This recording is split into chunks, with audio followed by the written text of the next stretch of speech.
welcome everybody again. This is our fifth in the series of seminars on the different approaches to the applications of research frameworks. And I am delighted here to welcome a fellow director on the board of the directors of the Discovery Progamme, Rónán Swan, and he's going to speak to us today on the Transport Infrastructure Ireland policy on archaeology and the process and the relevance of a research framework. Now, before I hand over to the web floor, so to speak, to Rónán, I just want to remind you all again that you have the opportunity to ask questions. Many of you will know this already, or you can make comments at the end of the presentation. You can type your questions into the Q&A box, which is located in the toolbar at the bottom of your screen. But please do include your name with your question and indicate if you'd like to ask the question or make the comment yourself in person. And if you want to do that, I will facilitate it. However, if you opt to ask the question, the other attendees will be able to hear you, but they will not be able to see you on screen. May I also remind you that the webinar, including the discussion and the questions, will be recorded and published on our YouTube channel. So if you ask a question, I beg your pardon, but don't wish it to be included in the recording, be sure to notify us as soon as possible so that we can edit the video before loading it onto YouTube. With all those preliminaries out of the way, I will now hand over to Rónán. Thank you, Paul, for your kind introduction. I'm delighted to be able to talk to you this afternoon about TI's policy in archaeology, particularly in the context of research and research frameworks. To my mind, the topic of today's talk represents an interesting question. After all, TI is not a research institute, and this is not our main purpose, yet everything we do is imbued with research and is done within a research context. And over the course of the seminar, as we look at TI policy, we're going to come across some of the themes and ideas that have been mentioned by previous speakers in the seminar series, including Ian Dole and Karen Dempsey and Jessica, especially around the area of collaboration and partnership. But I'm also going to be touching on a number of other key themes, such as sustainability and accessibility. And I also want to explore in the talk the interrelationship between practice and research and how one informs the other. And at the end, I want to highlight some of the key trends that I see informing the practice of archaeology as a whole, and also identify some of our specific goals within TI for the next 12 months. And ultimately, I want to present an answer to the question set by Gabriel when he invited me to present today's talk earlier this year. So a good starting point for a state agency such as Transport Infrastructure Ireland is national policy. And we're currently operating under the Project Ireland 2040, which comprises the National Planning Framework and National Development Plan, although this may change as we come to terms with both Brexit and COVID. Now on the screen, you can see the 10 national strategic outcomes or objectives. And for TI, we're particularly concerned with Objective 1, compact growth, Objective 2, enhanced regional accessibility, which we can see with our current work on the N5 and the N56 and other schemes. Strengthened rural economies, that's Objective 3. Objective 4, sustainable mobility, which is part of our major part of our public transport and active transport programs. And of course, Objective 6, high quality international connectivity, which of course is particularly relevant in the context of Brexit. It's worth noting that these objectives echo the United Nations Sustainable Development Goals. Now, colleagues of mine within TI have done an exercise and have mapped the UN Sustainable Development Goals against a Project Ireland 2040 to underpin and to identify our own sustainability principles, which TI will be operating to and do operate to in the coming years. And as you can see, there's a very, very good matchup there. So just looking briefly at TI, at sort of works TI is involved in, we're all familiar with the development of the motorway network or our light rail programs. And with our light rail programs, this concerns works like Metrolink, Lewis Finglas, and indeed recently we've started preliminary work on Lewis Cork. Equally, we're concerned with the development of a regional improvements network, as well as cycleways, which the recent programme for government highlighted as one of their key objectives. Now, in terms of archaeology and heritage, our primary objective is very straightforward, namely to minimise the archaeological and heritage impacts associated with their projects and programmes. In practice, we seek to avoid impacting on archaeological and heritage sites where possible. This means our works are biased towards those areas where there is no archaeology. However, as we all know, there are very few areas without archaeology in Ireland, as is neatly illustrated in Richard Clutterbuck's Ireland of Archaeology image he did a few years ago, the Irish World Town Network. Equally, our experience over the past 20 years tells us that there are many more sites that have not yet been identified. I'm also included here a quote from my colleague, TI Head of Research, Albert Daly, who notes that TI recognises the value of research and the important role it plays to help us achieve our strategic objectives. And this is important as it emphasises the need for alignment between work carried out and the overall purpose of the organisation. And given the magnitude of our works in lots of different areas across the island, it inevitably involves numerous individuals, organisations and sectors. And I'm not going to go through the list, but I do want to highlight in particular the general public as being of paramount importance, especially the communities directly impacted by our works. And it's absolutely essential that we make the results of this work available and further that we realise the maximum value for the work being done, given that these are public monies being spent. Now, one way to achieve this additional value for the public is to make the results as widely and as easily accessible as possible to facilitate further new research. Of course, this approach is entirely in keeping with the general principles that TI has had over the past number of years. Also, I want to briefly touch on another key point of legislation and regulation. And just as our policies and practices take place within a legal regulatory framework, from international conventions through European directives to national legislation and regulation, I believe archaeology discipline also needs to be cognizant of these frameworks too. And we should be just as mindful of legislation governing environmental impacts, procurement, health and safety, employment law, as well as those specifically concerned with archaeology and heritage. And one of our key ways in which we manage our works and manage in constant regulation is through the Code of Practice for Archaeology. It is a foundational document which informs the conduct of all of our work. And the most recent signed in 2017 code agreed in 2017 between the Minister and TI articulate that the code is a framework to enable TI to progress with its programme of work in accordance with the government's strategy whilst carrying out appropriate archaeological assessment and mitigation. In contrast to the original Code of Practice published 20 years ago, the 2017 code highlights the critical importance of post-excavation, publication and dissemination. And another key aspect of the 2017 code is that it's applicable to all of our projects and provides a single framework for managing archaeology on our national road, public transport and cycleway projects. The code is also written into our construction contracts and into key overarching standards documents such as the Project Management Guidelines and the Project Manager's Manual, which were both published last year and which explicitly incorporate archaeology and heritage into the project lifecycle, from the assignment of a project archaeologist at the outset, through the design and construction phases, as well as making the completion and submission of archaeological reports, deposition of objects in archives, as well as dissemination of results of actual project commitments. Also published on our TI Publications.ie website, we have several documents which are specifically relevant to archaeology and heritage, including the Paleoenvironmental Sampling Guidelines and the Archaeogeophysical Guidelines, which both had their roots in NRA research-funded projects, and I'm going to return to both shortly. I'm also delighted to tell you that AMS have recently been appointed to develop new cultural heritage guidelines. These will replace the 2005 guidelines for archaeology and architectural heritage and reflect the definitions for cultural heritage as included in the 2015 EI directive. Furthermore, these guidelines and technical documents are to be aligned with TI's project management guidelines and project practice guidelines. And I'm sure that AMS are going to be in touch with many of you in the course of their consultations and deliberations over the next 12 months. And now, what our guidelines and standards set out the overall expectations we have with regard to works, the specific requirements are set out in the archaeological services, consulting services contracts, which have evolved in the past 20 years. And I'll draw your attention to the timeline at the bottom of the screen. Prior to 2002 and 2003, contracts and agreements had little, if any, archaeological input into them.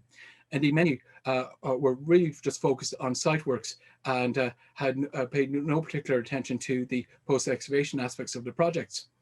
And then as project archaeologists began to be appointed from 2001 onwards, we see a change in the contract documents where the role of project archaeologists is specifically set out and defined. And equally, the contracts began to have far more detailed and or increasingly detailed archaeological specifications and requirements. Towards the ends of the 2010s, following a general government policy towards achieving cost certainty in projects, we started having, we had the first set of specific archaeological contracts coming out. And these were done under the auspices of the GCC, that's the Government Contracts Committee for Construction. And those documents They set out a staged approach in the way now that archaeology will be carried out on our schemes, and they're now known commonly as stage 1 to 4. The next major change occurred in about 2017, when we decided to start using pilot quality systems to award those contracts. Now, that was done in the first instance for post excavation works on the analysis of osteoarchaeological remains on the Randler project. On that particular project, we've identified a number of skeletons. I think it was about 12 skeletons in the initial testing, but through the excavation, there were more than 1,500 human remains identified. So we realized that we needed to change the scope of works. So we procured Queen's University of Belfast under a public competition, but it's based around that quality framework. And those quality, you'll have seen those works recently in the TG Car DNA, TG Car series, DNA Culture, that was on television a few weeks ago. We then, in 2018, rolled those, applied those quality-based contracts to our stage 1 to 4 works on the Listowel bypass. And following a successful implementation there, we decided to actually roll them out for all of our stage 1 to 4 contracts where TII or the local authority is the client. Now, a key aspect of those contracts is that it allows for the incorporation of the quality commitments that are given in the procurement are written in as contractual commitments in the execution of the contract. And that provides us with a very important measure by which we can assess the performance of the contract. So it's really, really important. And we're actually seeing the benefit of that in the day-to-day management of the works on the ground and in the way in which the work's being treated. And certainly, I think in the past, through this COVID crisis, we've seen another benefit of it where things such as our dissemination initiatives, which would originally have been in person, say for our heritage initiatives, they were all moved online in a very rapidly, and we saw some fantastic achievement or dissemination taking place with many of our contractors over the and consultants over the past 6 months or so.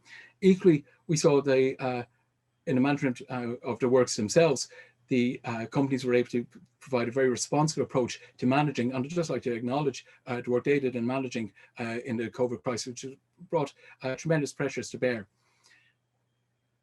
We're now actually rolling that system out, not only for stage 1 to 4 contracts, but also for other archaeological works. Most recently, archaeogeophysical works on the M28 Cork Skiddy scheme have been procured on the basis of quality. A big question, and one of the main discussion points in archaeology over many years, has been the level of completion of final reports, the so-called grey literature that has come up again and again in discussions and debates. And this is something that we've been very keenly aware of. Back in 2007, and it was actually following the Royal Irish Academy's seminar on research needs, we were keenly aware of the issues here, and we started to track the level of report completion, and you can see that on the chart there in blue, against the level of actual report submission, and in orange. And you can see that over the years, from 2007 right up to the present day, there's been a significant improvement in the delivered reports. So now, of the 2,628 reports that are due, we've got more than 90% of them have actually been completed and delivered. Of the remaining 10%, unfortunately, about 5% of those are related to reports which weren't completed due to companies going into liquidation or going out of business during the crash, while the remaining 5% are in the process of completion and are actively being worked on. Although one thing that we have noticed, and we are seeing, are capacity issues within the sector, and that is causing some problems there. So we'll hopefully work on those reports in due course. Now, behind those figures, I just wanted to make a couple of comments that, as you'll know, over the past 20 years, there's been an incredible amount of archaeological work has been done on all of our projects. I want to explicitly acknowledge and highlight the tremendous work done by the companies, the consultants, the site directors, the excavators, the specialists, and all of those have been involved in creating the record. And I believe it's also essential that we remember that the production and completion of any of these reports, and indeed any technical documents, is of in itself a piece of standalone research. So therefore, it's not only are they just standalone research, they're also simultaneously capable of being an integral part of larger narratives. However, for that to be achieved, they must be accessible and they must be made available. And this point I'm going to come back to later in the talk. So now, just moving into the next section, I want to explore in a little more detail that relationship between practice and research and how they interact and inform one another. And one of the key things here on the slide, in just a sort of very sort of simple diagrammatic way, is that you can see here your practice, and then your practice leads to a need or an opportunity, and those needs and opportunity can be either internally driven or externally driven. We've then got research that takes place in response, and then following that, that can inform our guidelines and our standards, and then that informs our contract specifications, which in turn informs practice, and cycle continues. And as we shall we say, look at research projects, just think about, I'm going to be sort of using that model just to have a look and explore some research projects done. Now, on the chart here, I've identified some of our large research projects that have been undertaken since the signing of the code, and they can be considered in three broad categories. Firstly, we have scheme-based projects, such as the Ballyhanna and the M3 research framework, as well as the recently Rana Archaeology project, which I mentioned a few minutes ago. And these research initiatives were addressed to establish particular project needs. In the case of the M3, it was to create a response to the amount of archaeological data that was anticipated. While in the case of both Ballyhanna and Rana, the challenge was to complete osteoarchaeological analysis, which had not been anticipated, or certainly scaled, which had not been anticipated at the time of the original excavation work. The next category of works are our research call. And we've got two works I'd like to highlight here. There's these were carried out under the NRA research call back in the late 2000s. First, we had quantifying woodland usage that was carried out by Ellen O'Carroll with Trinity College Dublin. And that project actually had its roots as a blue sky project that was carried out under a research framework that was advertised in 2007. And the intention of that was, for the NRA at the time, was to identify research projects that could look at a multitude of topics, but that would be able to create blue sky research that wouldn't necessarily have a specific outcome. However, when we move forward to the archaeogeophysical survey, the approach of the NRA had changed. And at that point, we wanted to have very much a directed research that would ensure that the results would answer very specific questions. So with the archaeogeophysical project, that was to answer the question, address the question of the efficacy of techniques on the schemes. And that was partly in response to, during the 2000s, we got a lot of false positive and indeed false negatives on our projects. And we wanted to understand how we could best apply techniques and apply the best techniques to identify the archaeology. I'm also actually delighted to say today that we're going to have another research call later on this year, and being organized by the TI. And we're hoping that we can incorporate a project, a specific archaeological project around machine learning and the identification of archaeological sites from Lidar data sets. And then the last category of projects I want to highlight is the Instar. And this is where Ian obviously mentioned quite a lot of Instar projects there 2 weeks ago in his excellent seminar. So I'm not going to go through them, but I just want to highlight the Instar projects which we were research partners on, and how we contribute to the data to several more, including EMAP, mapping depth, and so on. So as you dig into some of these projects, if we look firstly at the M3 research framework, this project, as I say, has identified a range of actions which were to be adopted in the during the time the research the M3 works are taking place. And a couple of the key items were in making sure that there was full collaboration and integration between work being done by the archaeologists on the ground and excavators on the ground, and also by archaeological researchers and specialists who are supporting them. And that was a major initiative, and that's now been replicated in many of our projects, particularly around incorporating specialists. Another key aspect of that was to have widespread communication and dissemination, and to ensure that the results of the projects that were taking place on the ground were being communicated back to the public, back to researchers as the works are taking place. And that was done through the M3 Motorway Research website. And you can see there just a screenshot of it, which had a wealth of information made available. Now on the M3, I'm delighted to announce that next year we're going to be Fintan Walsh's volume is going to be published, and this time it's going to focus on the area from the North of Kells. Another project which kind of teases into this aspect of research informing practice is the work that we did around our paleoenvironmental sampling guidelines. Now, I say this had its roots in Dr. Eleanor Carroll's work on quantifying early medieval woodland and woodland usage in the Midlands.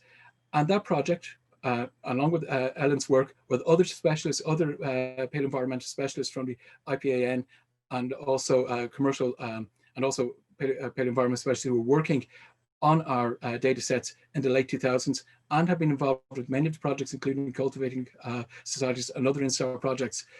That work, all of them identified that there are a series of issues that came around within the sampling techniques that are being applied on our projects.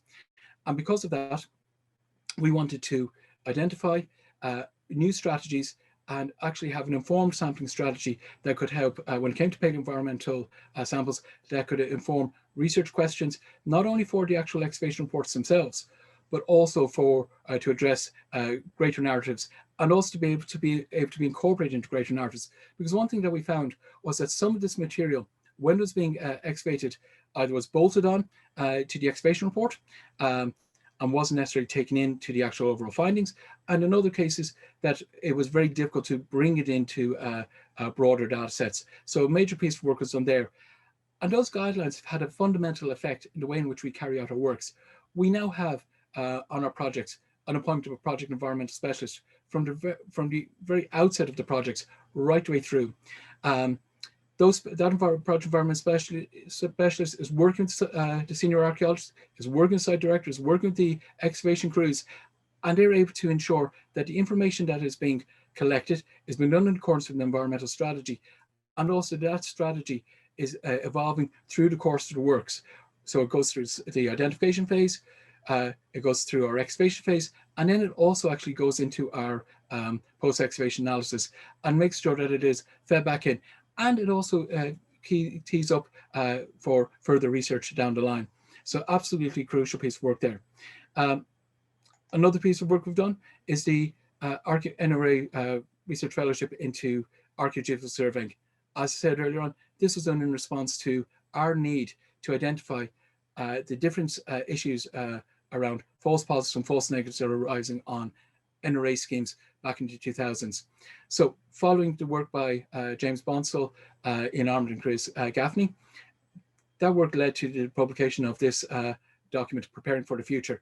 And Preparing for the Future sets out for us methodologies that we can use in our schemes. It also identifies variables that we must take into account when we're selecting techniques for geophysical works. So it's not a case of just doing geophys and hoping that it works for the best. It's actually now being approaching taken in a thoughtful manner, which actually echoes very much the issues that are raised in the Amersfoort agenda, that a lot of archaeology is about making choices and making deliberate and considered choices. Some of the outcomes from that work, we've got an online database of archaeogeophysical reports. We've also got the suite of guidance documents. These are in turn informing our guidance documents templates, and these inform our contract documents. And it's also leading to a standardized and consistent approach for archaeology on the schemes.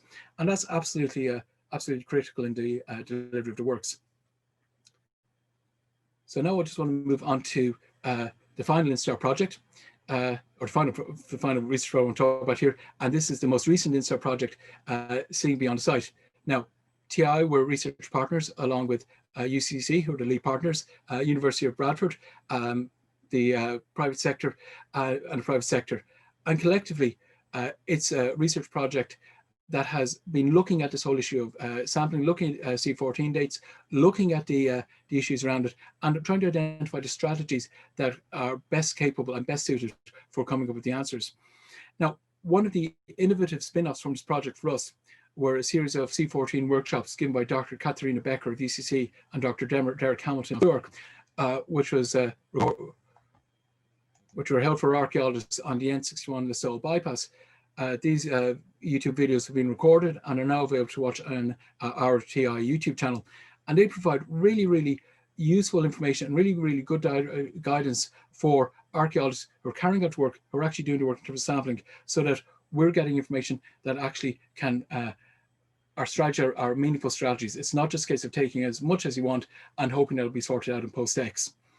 Another key development were a series of workshops that were held in the Royal Irish Academy towards the end of 2018. And at one of those workshops, faunal remains specialists and zoo archaeologists were brought together, and they, following it, they started working on a set of guidance document which will help us carry out our zooarchaeological works into the future.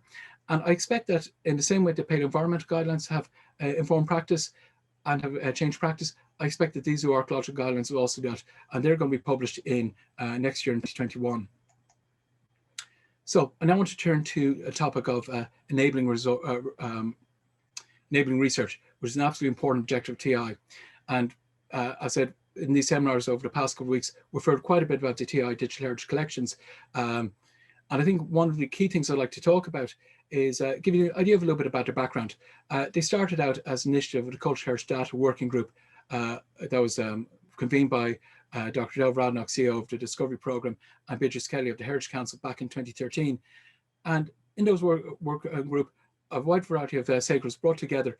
And as they're brought together, it allowed them to, from across the public sector, archaeology and cultural heritage, it allowed us to identify a number of key problems.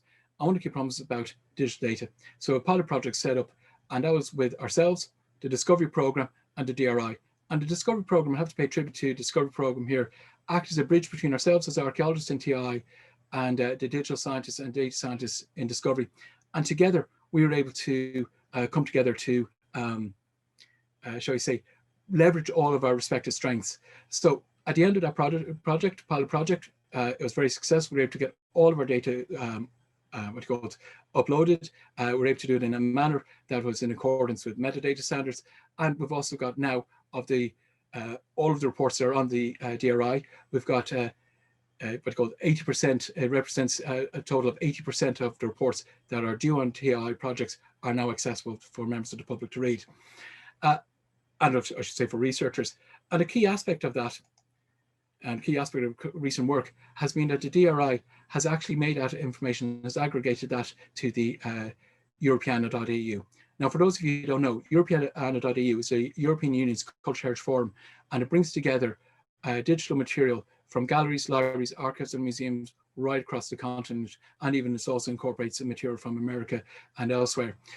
And a key reason why we've been able to actually put the TI digital heritage collections onto that is because they're actually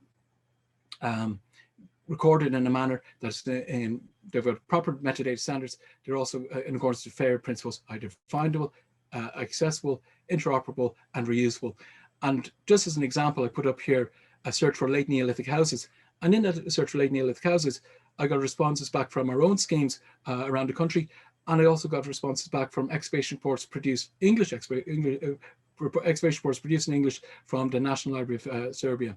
So again, there's repositories from Archaeological Data Service, they're from the UK, from Sweden, from Germany, right across Europe. And I think this is going to become an absolutely phenomenal resource for the future. Another area that we've been doing a considerable amount of work has been in terms of Lidar. And we've done just want to highlight two things here. We've been working on Lidar for past 10 years or so, but back in 2012, we carried out DNRA carried out a survey of noise mapping, and it produced extensive Lidar data set. That Lidar data set is now available and accessible online through the Geological Survey of Ireland. And again, that's thanks to Anthony and thanks to the Discovery Progamme for actually putting us in contact with the GSI and making that available. And you can actually go in there and download those that data set, that Lidar data, directly into your GIS. And again, one thing I'll say about Lidar is that we're now using it as a tool and as a technique on pretty much all of our schemes, and we're looking at for all of our schemes going into the future. And again, we're hoping to do that work around machine learning to absolutely get the absolute total value out of it. Another key way in which we're enabling research is around the issue of publications. As you'll all know, we've published numerous books. We've published a total of 38 books to date, and we've also supported publication of additional monographs. And I'm delighted to say that this week, we've actually taken receipt or delivery of the next two books in our series of publications. And that's In the Vale of Tralee by Trish Long, Paul O'Keefe and Isabel Bennett, and also Archaeological Investigations along the Route M1 Dundalk Western Bypass by Shane Delaney, Dave Bailey and Jim McKeown. And those books, one of the interesting things about the around the Bay of Dundalk is that book has actually been, we've redesigned that book to make it accessible for people who have got visual impairments and, shall we say, visual impairments and sight difficulties. And we've actually sort of sat down to try to do that, because accessibility isn't just about making data sets available, it's also about trying to reach out to other communities. And in the vein of accessibility, we've actually also signed a partnership agreement with the National Council of Blind in Ireland, so that our books going forward will be available in multiple formats for the blind and visually impaired. And this idea of reaching out to different audiences is also exemplified by our series of audiobooks, which again, we've had since 2013, but we've now published 2 more books. Again, they're available online on podcast at the moment. So just coming towards the end, I wanted to highlight some of the examples of research that's carried out by other people in our schemes. And firstly, on the, you'll see there on the left-hand side of the image, an example from the SHARE project. That's Dr. Jessica Smith's and Dr. Richard Evershed's research, where organic residue analysis on pottery from several Neolithic sites found in old schemes, among others, including Marboyne, Sligo, Kilmaine and Meath, and Monaghan in County Monaghan, demonstrate conclusively that there is evidence for daring at or around the start of 4th millennium BC. We then have an example from Jennifer McCarthy that, as part of her master's research, she undertook a reinterpretation of a Middle to Late Bronze Age site in Ballyfergan West. Jennifer was subsequently awarded the inaugural DRI Early Career Research Award for use of TI DigitalUrge collections. And I've highlighted there just from the weekend just past, 2 tweets from CMAC, the Centre for Experimental Archaeology and Material Culture, where they're actually rebuilding a cyst from a Bronze Age cyst that was found at Teverin, County Westmeath on one of our projects. And they're rebuilding it using the original stones. So this is literally sustainability, a textbook example of sustainability in practice. And next thing I just want to show is an illustration of Ron McLaughlin's work, which I think neatly demonstrates that in TI on our projects and our schemes contribute towards national research frameworks. This is Rowan McLaughlin's analysis, big data analysis of C14 dates from all sites. And you can see there the amount of work that's coming in from the road schemes and other projects. And they're actually clear demonstration how we can contribute. Another thing about them is that for every single dot there, each of those represents a standalone body of research. They represent excavation reports, they represent a body of research that we shouldn't forget about. So I just want to finish up with a couple of slides here. Firstly, I want to talk about some of the key trends that we've got. A big thing I'm thinking about is digital data. Digital data and accessibility. I keep talking about it throughout the talk, about making information available, about our looking at those data sets, making sure that they're structured, that they're accessible, that they can done. They can only be achieved, that can only be achieved if they're done in a form that is appropriate. Just as we saw with the Europeanaeu, that data has to be in a format that is got metadata standards attached. In our case, we used a Dublin core. That's also done in accordance to those FAIR principles. If we do that, then we open up a massive range of possibilities for ourselves. But I think that that is something that is a trend that we're going to be seeing growing ever more. Another trend is the overall one of quality and consistency. Our documents, we're continually driving quality and consistency in our schemes. I've talked about sustainability through the talk, and that's again is going to become a big issue for TI. It is a major concern for TI into the future. I want to see sustainability there. Innovation. A lot of the issues that I've talked about have touched on innovation, from the way in which the sites are managed, to the way in which the contracts are procured, to the story maps, to the dissemination, to the webinars and so on. And that's all reflecting innovation. And I think COVID has acted as a catalyst for that as well. Now, looking at the work we're going to be doing in 2021, I've mentioned we're going to have zoo archaeological guidelines produced. We're going to have our cultural heritage guidelines produced by MS. We're going to have 2 books. Ida Clune, we're going to be seeing that published. That's Cathy Moore's Phenomenal Excavations. Ida Clune is going to be published. We're also going to have Fintan Walsh's and others and colleagues work on North Road to Kells book published. We're going to be commissioning and working on towards commissioning research on the application of machine learning to the identification of archaeological sites using Lidar. And finally, we've got this whole issue around accessibility. And that accessibility I was seeing as both the data, to things like DRI and Europeanaeu, but equally accessibility in the context of the NCBI, accessibility to different communities. And then finally, we'll see that increased focus on data structures and data sets. Now, just to wrap up, at the outset, Gabriel asked me the question, or invited me to talk about research frameworks and TI. And I was somewhat reluctant because TI is not a research institute and we do not have an explicit research framework. However, when we take a step back, I believe that we actually have created a research framework within which we operate. And the model I just sort of highlight is has three broad strands. Firstly, there's the instrumental research. And that's the research that is there to enable TI to fill its strategic objectives. That's the sort of nuts and bolts work that we do. That's in around our policy, our methodologies, our guidances, our standards. But it's absolutely essential that we actually get that done. The next strand is in the context of intrinsic research, and that's arising from practice. And that's looking at our excavation reports, that's our archaeological assessments, our cultural heritage reports, our planning reports, the environmental impact assessment reports, all of that material, all of that is actually intrinsic research and has outcomes, as are our books, our audiobooks, the story maps, and so on. And they're absolutely essential, and they stand on their own. But for them to get true value, we have to enable research. And that's where we kind of go back to those issues around making information available, making it accessible, making sure that we've got it done in accordance with fair principle, making machine readable, making it structured.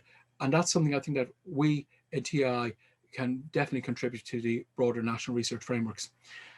And then finally, I'd just like to finish up with an invitation to researchers. I'd like to invite you all to come to collaborate with us, to partner with us, to engage with us on different projects.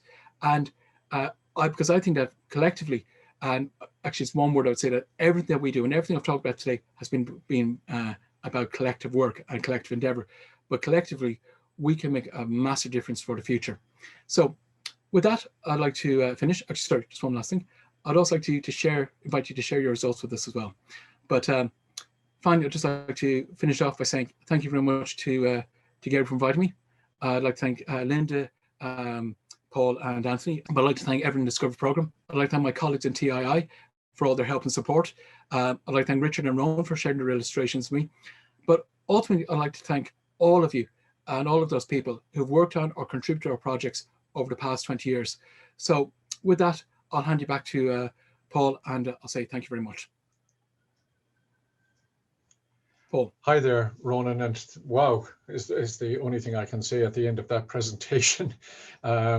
You've covered a master amount of territory, and you've succeeded, in fact, in enlightening us all on the very high level strategy that TII has in relation to, and this is just one small aspect of what TII does, its archaeological program. Excuse me, and I think everyone in TII is to be congratulated on this, from senior management downwards, in enabling the amount of research that has been undertaken, plus also the making that available through your manifold areas of publication, be it through, on digital, online, on making it available for download, through books, through presentations. I mean, it is a remarkable achievement, and I think it is a testament to the quality of all of you, and especially the leadership that you have provided over the past number of years within TII in enabling this to happen. And that is what we should always be looking for, is those who can enable things to happen. So I'm going to ask people out there if they have any questions, unless you're a bit like me wondering, where do I begin with questions? So if you have questions, please, or comments that you wish to add and or bring something to bring to Ronan's attention, please do put something up here. At the moment, our question and A box is empty. So I suppose, Ronan, if I was to put one question to you, it would be on this, in terms of, we call it this public engagement issue, that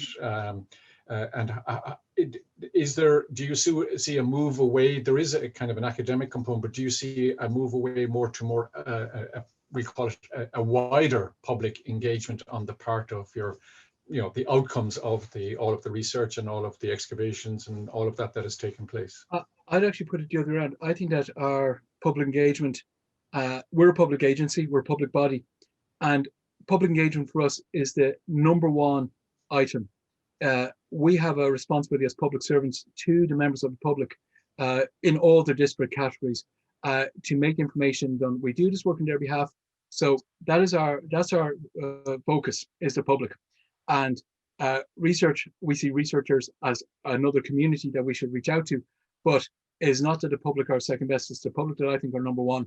And I don't see us ever changing our focus in terms of reaching out to the public with our multitude. And as you said there, there's a huge amount of work that goes out there.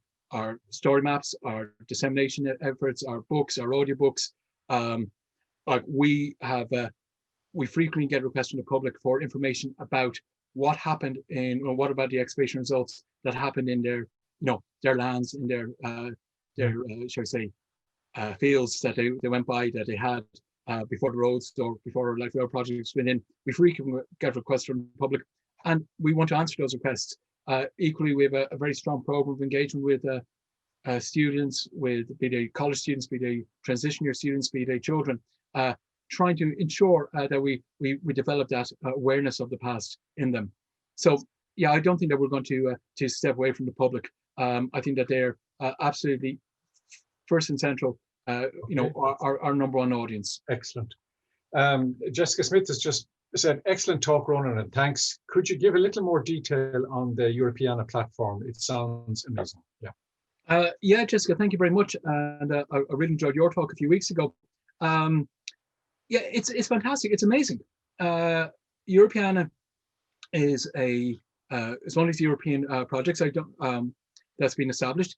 It brings together predominantly, when you go into Europeanaeu, it's predominantly got art pieces. So it is literally an art gallery of paintings, of digital objects. So it is an amazing resource. And archaeology is one of those collections. So the DRI, Digital Repository of Ireland, have been accessioning or aggregating all of their collections into Europeanaeu and making the Digital Repository of Ireland's collections available to Europeanaeu, and then the Digital Heritage collections have been added into that. Have now been added into that. So go on to their Europeanaeu.eu. One thing I'd say is that anybody using any of these sources, whether it's the Digital Heritage collections or it's Europeanaeu.eu, come back to us with your experience. Come back to us with how you find it, because we can then feed that back to the DRI, and we can also talk to the people who are involved in Europeanaeu.eu. So we're members of both DRI and Creare, and they're two organizations that are directly involved in Europeanaeu.eu. So we can actually feed back comments about how best to structure searches, how best to structure interfaces. But yeah, it is a phenomenal resource, and it's great fun to play around with as well. Just go in there, Europeanaeu.eu, and start putting in search questions. It is absolutely phenomenal. One really nice thing is all of the UK's Archaeological Data Service material is up there as well. So you can use that as sort of like a one-stop shop for searching through multiple data sets. Sinead Marshall wants to ask, she says, again, thanks for the talk, Rónán. Great to see the advances being made over the years. For archaeologists looking to develop digital skills, how do you view training in the sector to help deliver on your future aims? For example, collaboration with IAI CPD, for example. It's something we actually have run. We ran a training session a number of years ago with DRI, with Discovery, and with ourselves. And that was around making digital data available. We also had Neil Jackman from Barta was a part of that, as was Betty O'Brien. And it was very much not just to sort of see it as the technical aspects, but also to see about how do you actually create the contents, how do you structure your information. Betty has a wealth of knowledge there. I think so. I think, yeah, absolutely, Sinead, we would want to be involved. We're happy to be involved, and we're happy to share our experience. After all, the DRI project, the Digital Heritage Collections project, was very much a pilot project that could be, shall I say, signpost to others within the discipline, to others. Like we've got relatively small collections. We've only got a couple of thousand records in total. Whereas if you look at, say, National Monuments, they've got tens of thousands of records. If you look at National Museum, we've got 100,000 records. So we've got a limited amount of work, and we're able to create systems. But we'd be very happy to participate in any training initiatives with the Institute or with others. My contact details are there. Our door is always open. We're always happy to talk. Just a quick comment from Betty O'Brien, who says, thanks very much, Rónán, for a most interesting and enlightening talk. And Karen Dempsey wants to say thanks also. And she says, I'm really impressed with the DRI and all the information there already. But she said, I was wondering if there is plan to make all the TII books open access. There is a plan.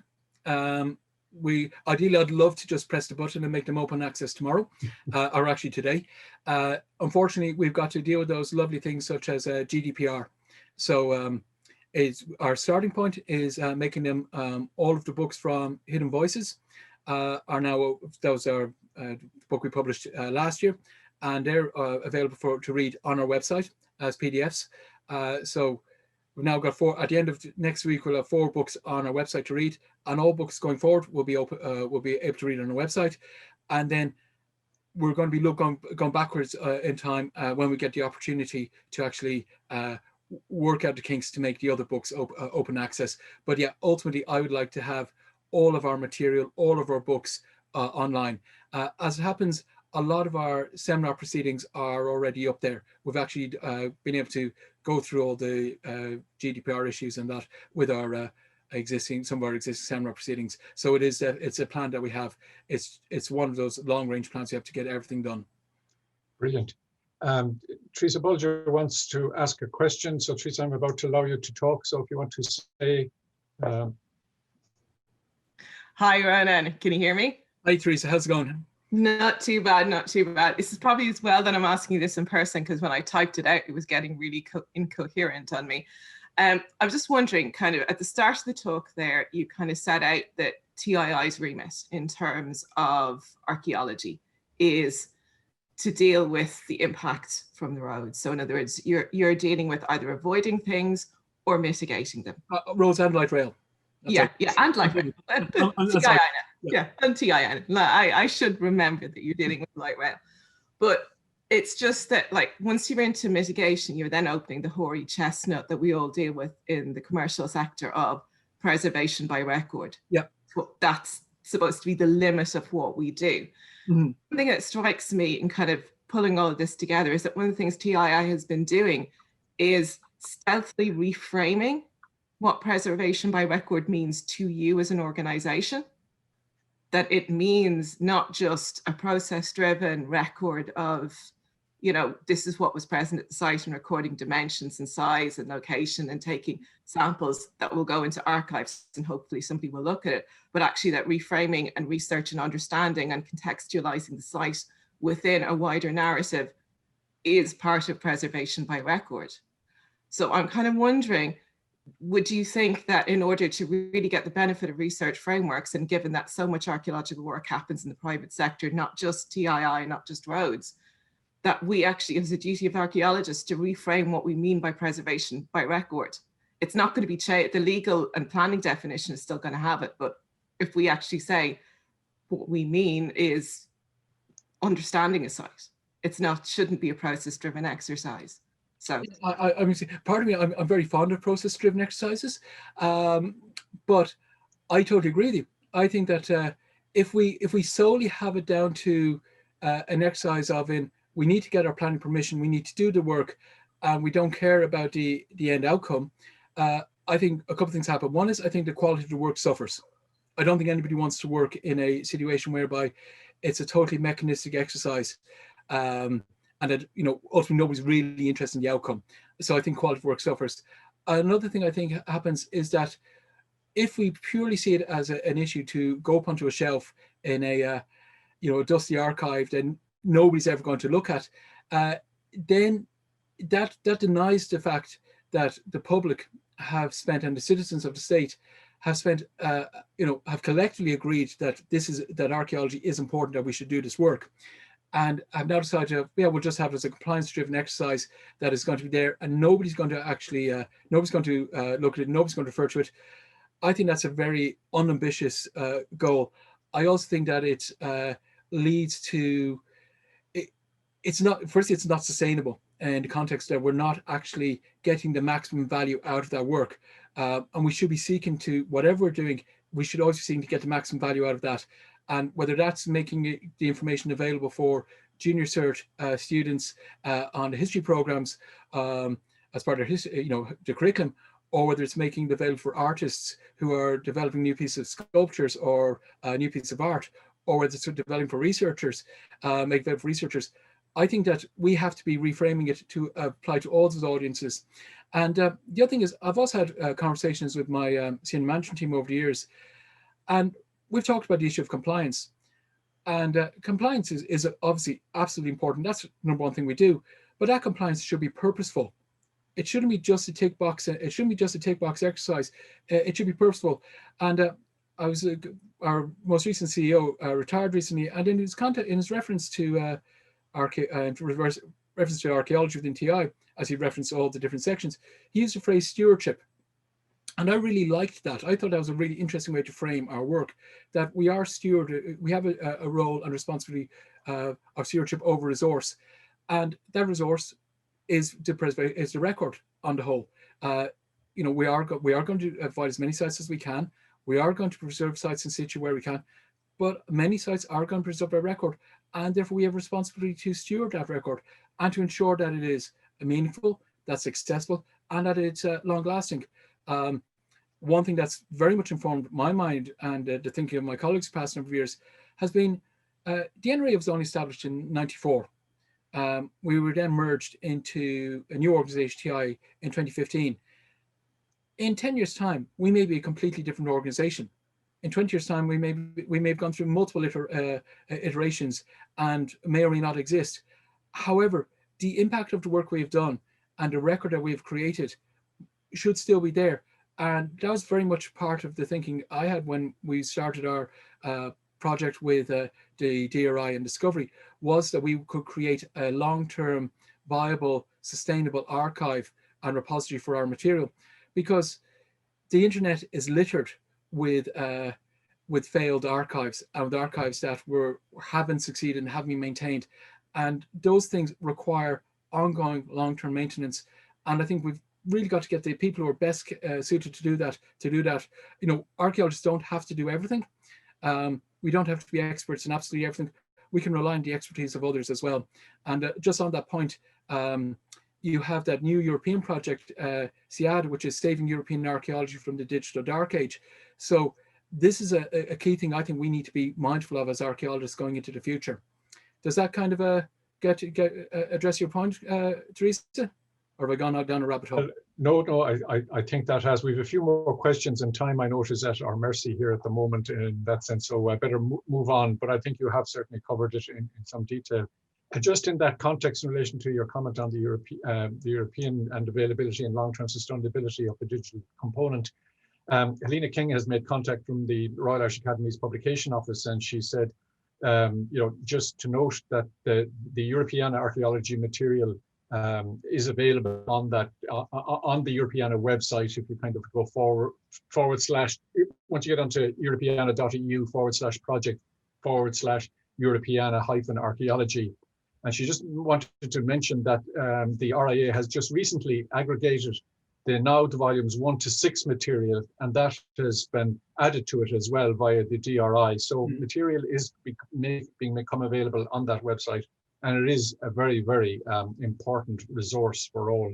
I'll just continue. John O'Keefe would like to ask, he says, an excellent presentation, but how far are the research frameworks or questions for individual schemes driven by the likes of the Heritage Council review of archaeology needs in Irish archaeology, or the experience of Instar, or are they developed afresh for each project? They're developed as part of a collaborative process between the archaeologists, consultant archaeologists who are doing the work. Certainly, if you look at our guidelines, the paleoenvironmental guidelines, we've actually got template research questions are embedded in there, so that, and those were informed by the research questions that are taking place and are identified in everything that John just mentioned. And so we're actually seeing those research questions coming in, but they're also responsive and reflexive of questions that are emerging now. So like if we look at, say, the Instar projects, many of them completed in the early 2010s, but archaeology has moved on. So it is, as we go back to it, it's that word collaboration, it's that word collective process. But yeah. Okay, I have two more questions here, I think, because we're coming now to a close. From Ika, great talk, thank you. Just one question. Would you make the public know about the sites also through maybe some sorts of signs or billboards around the roads, or just is it through the website, books and audiobooks? We have looked at this question of making sites known through on the roads. We have, there's actually very, very, shall I say, prosaic reason here. we can't have people stopping on the roads, on the road network. So we don't have signs on the road network. And you don't have a situation where on the road network, particularly, you know, your motorways, your dual carriageways and so on, that you've got a space for people to stop. So we generally don't have signs on the network. In certain places where it's appropriate, such as at Ballyhanna, there is signage there. So it can take place, but the main body of work is done in the context of you know, our information, our dissemination techniques. So that's through our our website, through our audiobooks, through the publications. That's the main place that you'll find out information about sites. Okay, we have one final question here from Ruth Johnson, there's Dublin City archaeologist. She says, a terrific paper, Rónán, and thank you so much. She says, the NRA are leading in relation to archaeological standards and with a positive impact on research in Ireland. Would the TII standards translate, and could they be adopted nationally to create a level playing field with developer-funded commercial archaeological practice, especially in relation to contracts, environmental strategies, etc.? At the moment, as you know, price is often the deciding factor. I would like to think, and we have an eye to the fact that the documents that we produce can have a wider reach than solely, shall I say, for our schemes. And certainly when we're looking at the new DigitalUrge guidelines, we are aware of that. We have no mandate to extend that. We could look at, shall I say, procedural ways of National Monument Service or National Museum, shall I say, endorsing our standards and endorsing our guidelines. That might be a mechanism of achieving it. Equally, I think that going back to Teresa's question about reframing, what does preservation by record mean? I think that is perhaps another way of approaching it, so that that it becomes that this is what we mean by preservation by record, and therefore to achieve this, you need to adopt the following standards. Similarly, I think in terms of quality, and this is something we found, is that by the active management of sites improves quality, and you've got to demonstrate to your private sector developers that quality is quality is important value to have, and you know there's various ways of achieving that. But I think that we cannot unilaterally do that. However, we are aware of the wider impact our guidelines and standards can have. Okay, well, look, we need to draw it to a close. And can I thank you on behalf of everybody, Rónán, for an absolutely wonderful trip down the corridors of the TII and all its manifestations that we can see here today, especially in relation to archaeology. It was absolutely fantastic. And as you know, everybody, next week we'll see the final webinar for this month. And this will be presented by Professor Aidan O'Sullivan of the School of Archaeology of UCD. And he's going to speak to us on the Early Medieval Archaeology Project, EMAP, a model for a period-based research approach to a research framework. And he has a question mark at the end of that. So please do tune in next week to hear why he chose to insert this question mark at the end of his title. Till then, I wish you all to stay safe, and we look forward to being with you again next week. Thank you very much for tuning in.